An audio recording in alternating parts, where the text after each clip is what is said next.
Saludos de nuevo, Manuel, Saludos. Ramón, Saludos, Jordi. Saludos a todos los que nos siguen, los que están de nuevo.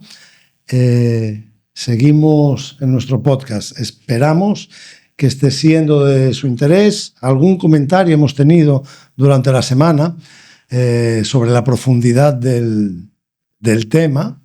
El tema es profundo. No podemos evitarlo, aunque sí intentaremos allanarlo un poco más, aplatanarlo y hacerlo asequible. Ahora ya, de hecho, hemos salido de la introducción. Terminar la presentación y entramos ya en materia. En la primera de las 5 septenarios. Nunca se me queda esta palabra.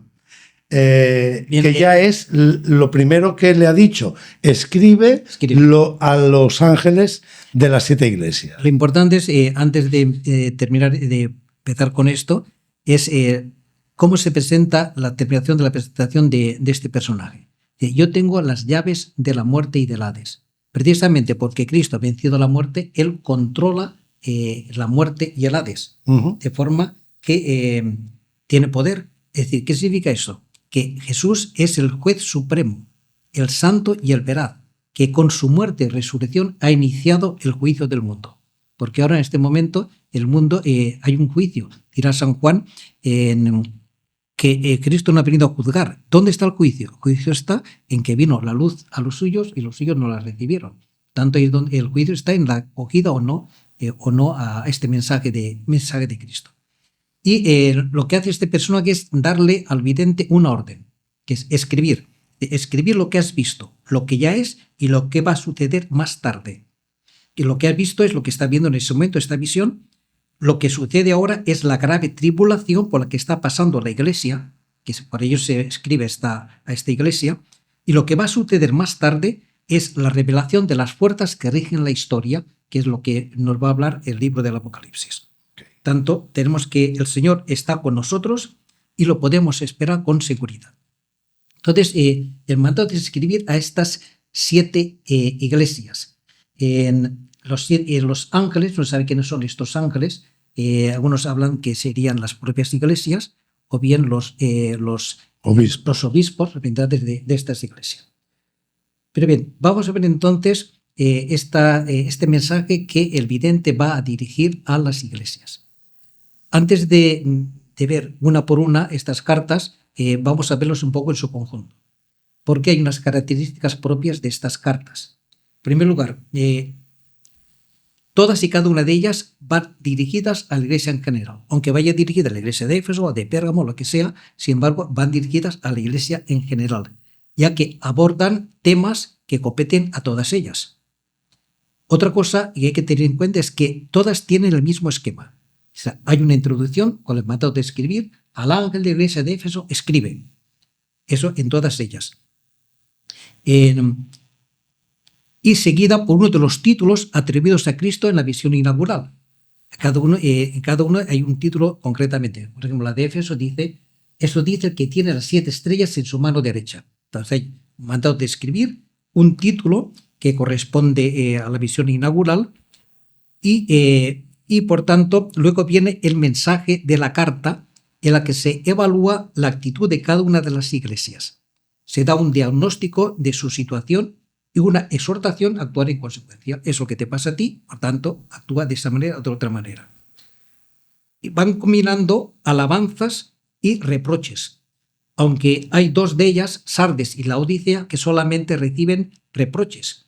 Por el contrario, otras 2, Esmirna y Filadelfia, todo es aprobación, no hay en teoría ningún reproche. O sea que parece que son muy dedicadas a cada iglesia, aunque acaba de decir que son a la iglesia universal, sí, pero eso pasa en cualquier iglesia. Son... Y luego hay una conclusión, donde tenemos el mandato de escribir, el título, el cuerpo de la carta y finalmente la conclusión, que también sigue un mismo patrón. O sea, después de una invitación a escuchar al Espíritu que habla, a las iglesias se promete a los vencedores participar en realidades cuya explicación se encuentra posteriormente en el desarrollo del libro. Por ejemplo, vamos a ver, Eso. Si no te arrepientes, tienes en cambio, el que tenga oídos, oiga lo que el Espíritu dice a las iglesias. Al vencedor le daré a comer del árbol de la vida que está en el paraíso de Dios. Eso fruto veremos después. Aunque se entiende que está hablando del libro del Génesis. Sí, claro, hay un paralelismo. Hay un paralelismo, claro. ¿Cuál es el árbol de la vida que está en el paraíso de Dios? Este árbol de la vida que ahora está cerrado, el paraíso está cerrado. Esto viene precisamente a abrir el paraíso.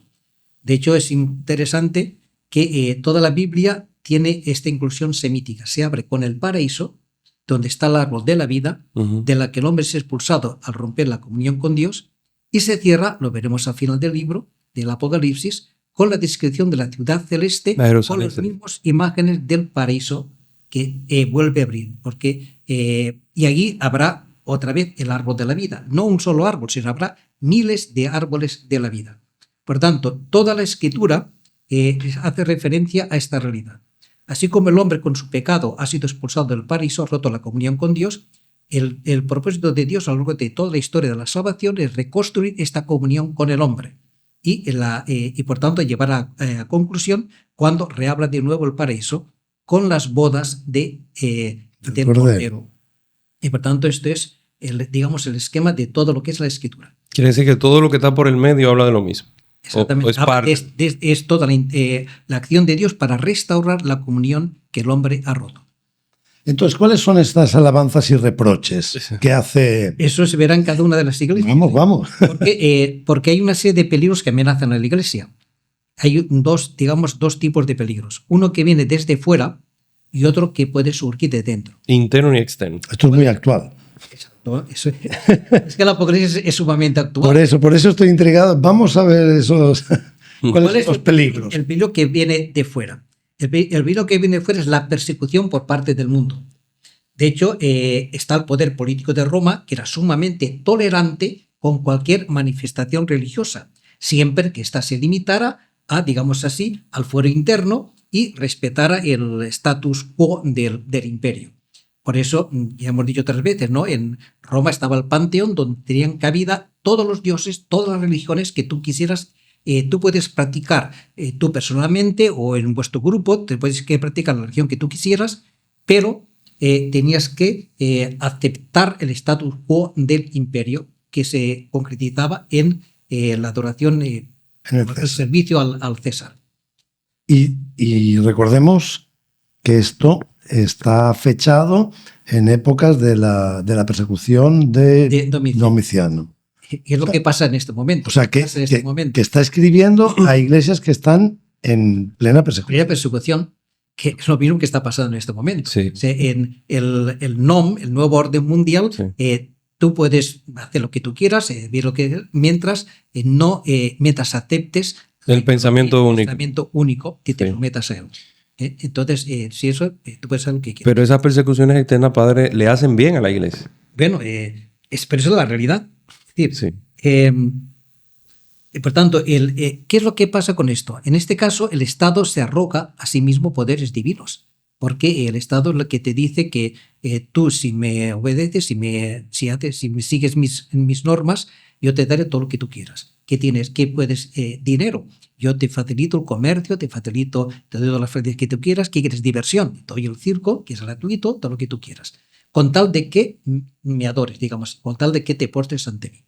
Claro, la Iglesia esto no lo puede aceptar. No puede aceptar porque la Iglesia no puede reducirse al fuero interno, porque la Iglesia es testigo de la muerte y resurrección de Jesucristo, porque el verdadero Señor no es el César, es Cristo.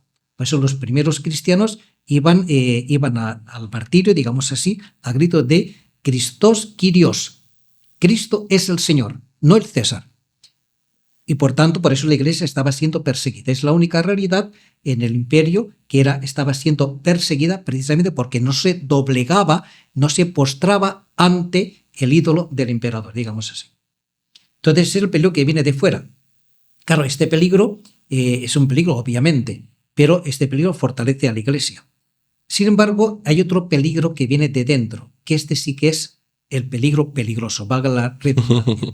Que es que aquellos que dentro de la Iglesia, precisamente para evitarse la persecución, entonces quieren hacer componendas con el mundo. Adaptarse. Y por tanto, adaptarse a la realidad del mundo. Entonces, este es el verdadero peligro, porque esto es lo que va a destruir a la Iglesia. Los que quemaban incienso de forma privada, sin que... Padre, y cabe un... No solamente los que van iniciando de forma privada, ¿no? Sino aquellos que quieren adaptar la vida de la Iglesia, incluso su propia doctrina, a la ideología del mundo. Ahí va, eso iba a decir, que hay que establecer la diferencia en lo que es adaptarse, porque la Iglesia sí tiene que interpretar los signos de los tiempos. Hay cosas en las que la Iglesia sí se tiene que adaptar desde el punto de vista humano, tecnológico, científico y demás, pero no la doctrina, o sea, no adaptar la doctrina o la teología como tal para... ¿Cuál es el problema de la Iglesia? Como es el problema del pueblo de Israel. Que el pueblo de Israel, al ser elegido por Dios, como la Iglesia que ha sido elegida por Dios, es una realidad distinta, singular, que no tiene nada que ver con el resto del mundo. Jesucristo lo dirá de sus discípulos: yo al elegiros os he sacado del mundo. Exacto. Estáis en el mundo, pero no sois del mundo. Por tanto, el mundo odia a lo que no es suyo. De tal manera que la gran tentación que tiene Israel y que tiene la Iglesia es, precisamente para no ser señalado, para que tú eres especial, tú eres distinto, adaptarse y acomodarse al sentido común, hacerse uno con los demás. Eso lo vemos claramente en el libro de los Macabeos, cuando los judíos, para evitarse esta persecución, quieren adoptar la ideología, o en aquel momento la religión de los griegos. No me sale ahora la palabra. Entonces, y quieren hacer un gimnasio en Jerusalén, y quieren adoptarse, etc. Es lo que ocurre cualquier persona, por ejemplo, un joven que tiene un grupo de amigos, entonces muchas veces oculta o reniega de su personalidad para adaptarse y hacerse como los demás, para estar dentro del grupo, para ser aceptado para ser aceptado socialmente. Entonces, es el problema que tiene la Iglesia también, querer ser aceptada socialmente, y por tanto tiene que adaptarse a las cosas del mundo. Ese grave peligro que tiene la Iglesia. Sobre eso quiero hacer un inciso y un paréntesis, y un poco encender un pequeño bombillo rojo a todos aquellos participantes en la Jornada Mundial de la Juventud en Lisboa, ahora en este verano, a que estén atentos, porque hay una participación activa de la Agenda 2030 dentro de las actividades de la Jornada Mundial de la Juventud, con un pacto de sostenibilidad, Esa palabrita. una especie de juramento que harán todos los jóvenes dentro de su vida de fe, y siguiendo, atentos, los lineamientos de la encíclica Laudato Si, sobre la ecología, el medio ambiente, hacer un juramento de sostenibilidad, un pacto, pero que en el fondo es un caballo de Troya que esconde todo lo que es una perspectiva de la Agenda 2030, que es absolutamente contraria a los lineamientos de la Iglesia. Sí. Y viene camuflada dentro de la Jornada Mundial de la Juventud, y cuántos ingenuamente estarán ahí creyendo que están haciendo un gran bien. Bien. ¿Cuál es el problema entonces que tiene la Iglesia? Que tenía entonces y que tiene ahora.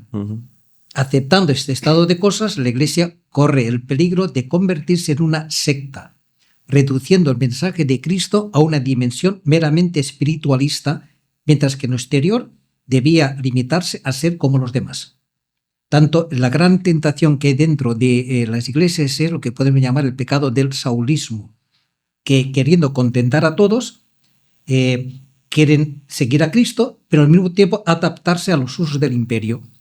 Esto destruye a la Iglesia, pues si esta ya no es una alternativa significativa de salvación, ya no es nada, sino que se convierte en una sal que se desvirtúa. Es la herejía, la tentación permanente de la Iglesia, que para ser aceptada por la sociedad reduce o rebaja el mensaje de Cristo. Exacto. Entonces, dentro de la Iglesia, lo veremos en las cartas, mientras algunos rechazan abiertamente esta postura herética, a pesar de estar amenazados por el mundo, otros la toleran y en algunas de las comunidades parece ser la orientación dominante. Esto será, por tanto, la advertencia que hará el vidente. Por tanto, detrás de esta postura está el dualismo gnóstico, que empezaba ya a infiltrarse en las comunidades, que con su intimismo, de hecho de que los gnósticos, en relaciones directamente con Dios, soy puramente espiritual, despreciaban la realidad, despreciaban el cuerpo, por tanto el cuerpo no es nada, tanto yo puedo comer de las carnes inmoladas o los ídolos, y puedo fornicar, puedo hacer lo que sea, mientras mi espíritu esté en relación con Dios. Por tanto... Esto es, las sectas gnósticas. Era una especie de religión pagana que luego infiltrada dentro de la iglesia era una herejía. Sí, sí. Bueno, ten presente que el gnosticismo es algo que nunca desapareció de la historia y que en este momento la orientación de nuestra sociedad es una sociedad de tipo gnóstico. Porque lo que importa es tu sentimiento, lo que importa es tus ideas, el cuerpo es lo de menos. De hecho, por ejemplo, del hecho de el transexualismo. Es decir, lo que importa es lo que yo me siento, pero la realidad de mi cuerpo no cuenta, no es indicativo de nada. No es indicativo de nada. Es una realidad de tipo gnóstico. Estamos viendo un desprecio de la física, digamos, un desprecio del cuerpo, un desprecio de la realidad en aras de la autopercepción. Es el espíritu el que domina sobre el cuerpo, sobre la materia en este momento. Y está detrás, lo hablábamos hace unos episodios, está detrás de todos los grandes imperialismos, la concepción gnóstica. Es la religión al servicio del imperio. Y por tanto, ¿cuál es esa tentación que tiene la Iglesia? De eso poco importa las prácticas de la carne.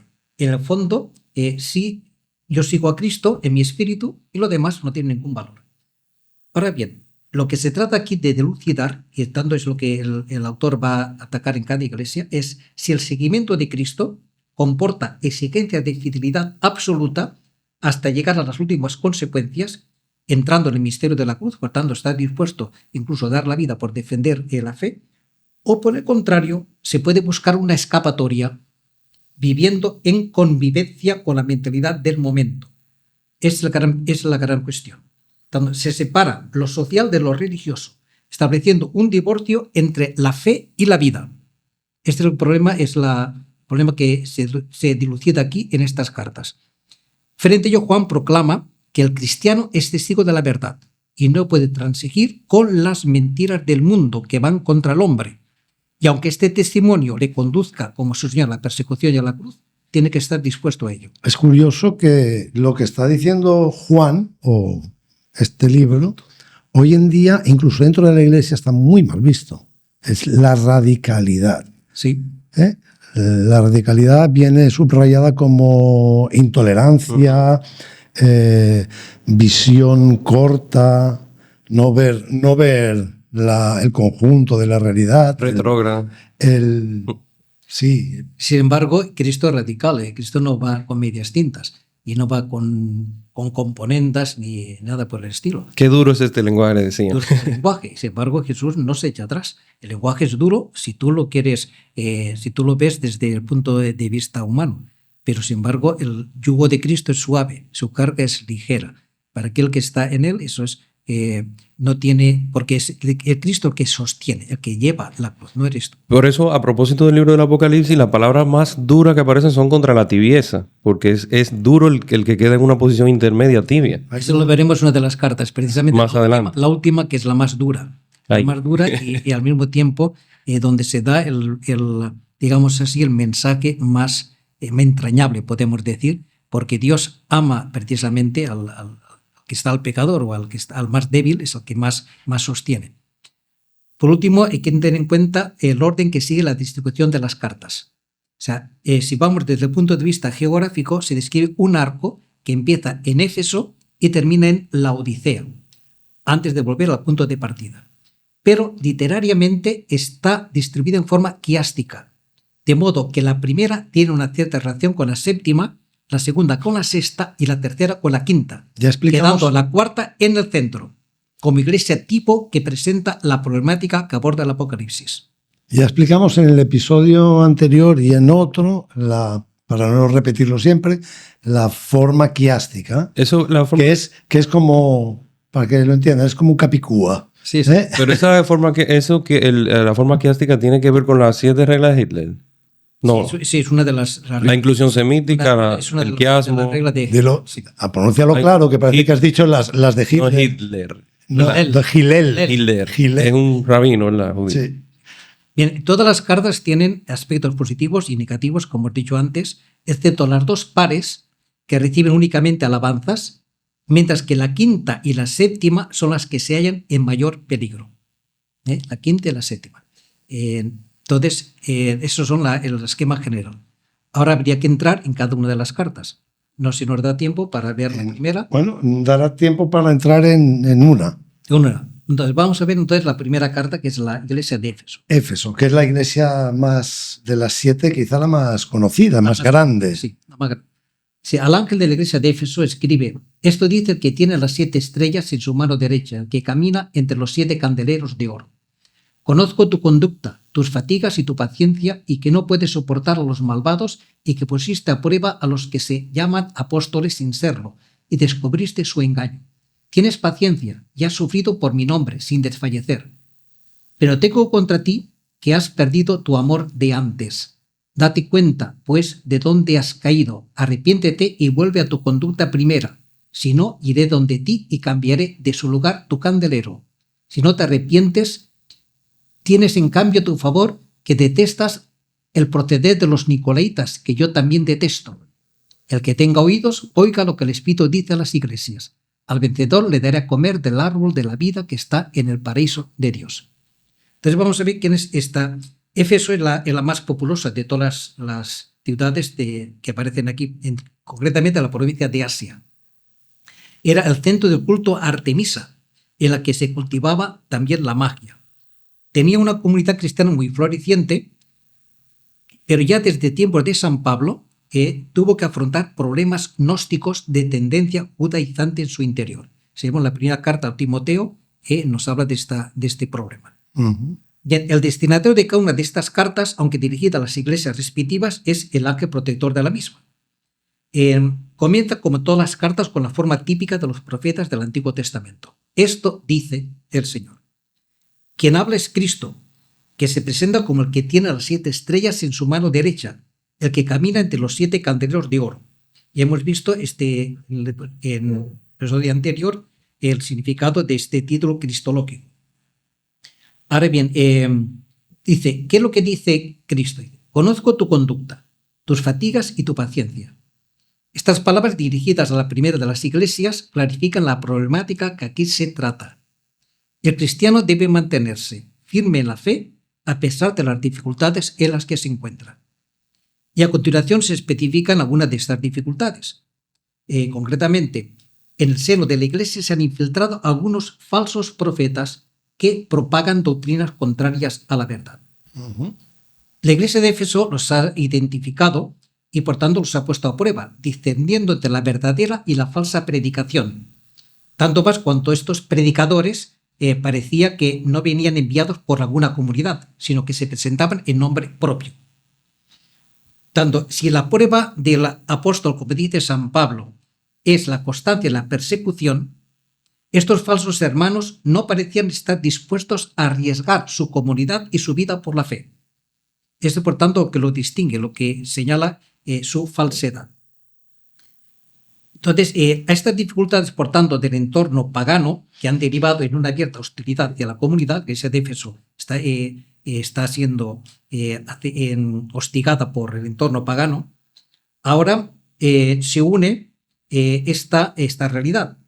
Que algunos miembros de la comunidad, que declarándose herederos de la tradición judía, pero con desviaciones sincretistas de tipo gnóstico, pretenden acomodarse al entorno pagano para evitar el rechazo y la persecución. La iglesia de Éfeso ha visto el peligro y por tanto los ha puesto en su lugar. Pero hasta aquí la cosa va más o menos bien. Pero no basta con eso. Pues ellos están puestos como candeleros de oro, y para cumplir su misión de ser luz en medio de los pueblos, deben de manifestar sus obras amando a Cristo, que es lo que se reprocha a esta comunidad. ¿Qué es lo que se reprocha a esta comunidad?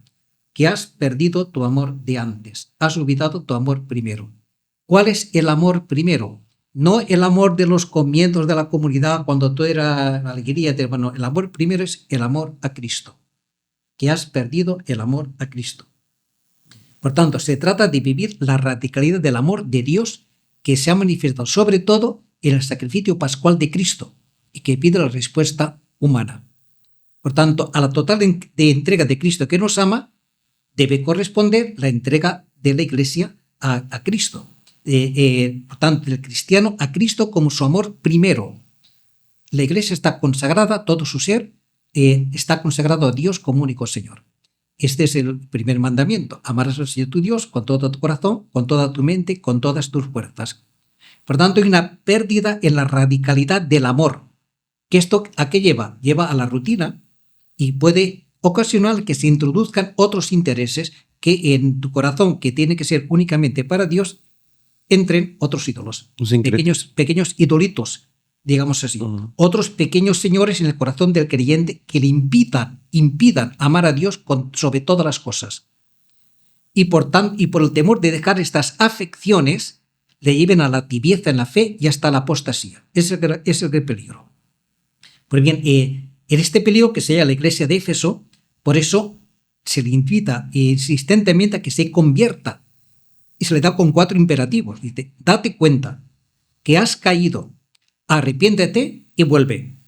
Tanto hay una llamada urgente a volver al amor primero, y esto no admite dilación. Amar a Cristo con todo su corazón, que Cristo sea el único centro en la vida de esta iglesia. Y esta llamada a la conversión se repite en otras cartas, seguidas de la promesa de la venida y del juicio de Cristo. ¿Cuál es este juicio?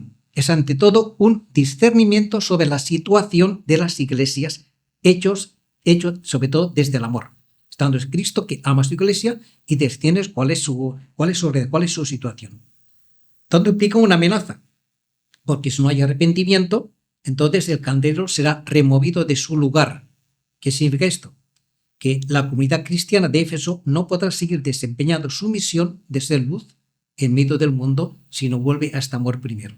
Por tanto, una iglesia que no es luz, ya no sirve. ¿Para qué sirve? Ya no es nada. Tanto esto que dice Cristo a las iglesias en esta carta es para colocarlas en disposición de afrontar los avatares de la historia, como veremos en los siguientes centenarios. Es decir, ¿por qué este primer centenario es dirigido a las iglesias? Porque para que la iglesia pueda entender todo lo que viene a continuación, en primer lugar tiene que ponerse de cara a Cristo. Tanto lo primero es una llamada a conversión a la iglesia para que pueda entrar en disposición de poder captar y entender todo lo que se va a revelar después. Sin embargo, esta carta, como las demás, no termina con reproches, sino que es un intento de alentar a las comunidades y se les recuerdan sus puntos positivos. Se queda con algunas lo que ha hecho a favor. Y concluye con una solemne exhortación que se repite en todas y cada una de las cartas, seguida de una promesa dirigida a quienes salgan vencedores de la prueba. Es dando una invitación a oír lo que el Espíritu dice a las iglesias, porque quien habla es tanto Cristo como el Espíritu. O si queremos, Cristo por medio del Espíritu, que ha sido dado a las iglesias. ¿Y cuál es la promesa que se pide aquí al vencedor? Las promesas varían de una carta a otra. En este caso, concretamente, conviene tener presente el término empleado por Juan, pues el verbo nikan, vencer, es muy raro en el Nuevo Testamento, fuera de los escritos juánicos. En esto se encuentra 15 veces en el Apocalipsis, 6 en la primera carta de Juan y una solamente en el Evangelio de Juan. Sin embargo, esta única cita del Evangelio de Juan es la que nos permite aclarar el significado del vencedor. ¿Qué es el vencedor? Concretamente, Jesús advierte a sus discípulos de las tribulaciones por las que deberán pasar en el mundo, pero no hay que temer, pues se dirá, yo he vencido al mundo. Esta cita de Juan 16:33 dice, en el mundo tendréis persecución, pero ánimo, yo he vencido al mundo. Es la única vez que aparece en el Evangelio de Juan la palabra vencer, yo he vencido al mundo. Por tanto, al vencedor, ¿cuál es el sentido del vencedor? No tengamos temor porque vencemos juntamente con Cristo, porque Cristo es el que ha vencido al mundo y el cristiano con Cristo vence al mundo. Tanto Cristo es el vencedor y esta victoria se ha producido a través de su muerte y resurrección. No olvidemos cómo es la victoria de Cristo, a través de la muerte y la resurrección. Por tanto, la Iglesia, ¿cómo vence al mundo? A través también de su entrega, a través también porque la victoria de Cristo no es la victoria humana de aquel que aplasta a sus enemigos, sino aquel que da la vida por sus enemigos. Así es como ha vencido Cristo y así es como está llamada a vencer también la Iglesia. Se trata de la victoria de los mártires, pero también de cuando viven su fe en coherencia y hacen carne en su vida el misterio pascual que celebran en la Eucaristía, que es la realidad de todos los cristianos, de ser mártir. No solamente mártir físicamente, sino mártir en su testimonio de vida cristiana. Ahí se da la victoria, en el pan eucarístico. Y finalmente se les dice cuál es el premio: comerán del árbol de la vida, es decir, tener vida eterna. Aquel que ha muerto con Cristo y ha vencido con él, tiene vida y vida eterna. Como dirá Jesucristo, yo he venido para que tengan vida y vida en abundancia. Muy bien. Hasta aquí el primero. Hasta aquí el primero.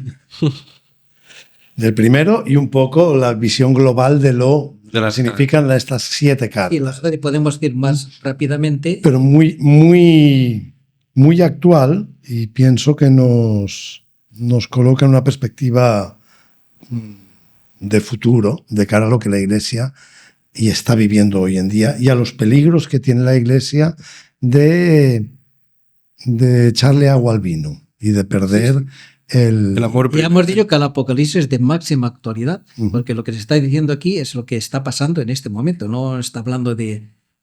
Ciertamente, el autor está hablando a la Iglesia de su tiempo, la Iglesia de finales del siglo I, pero esta realidad se da también en la Iglesia del siglo XXI, de comienzos del siglo XXI.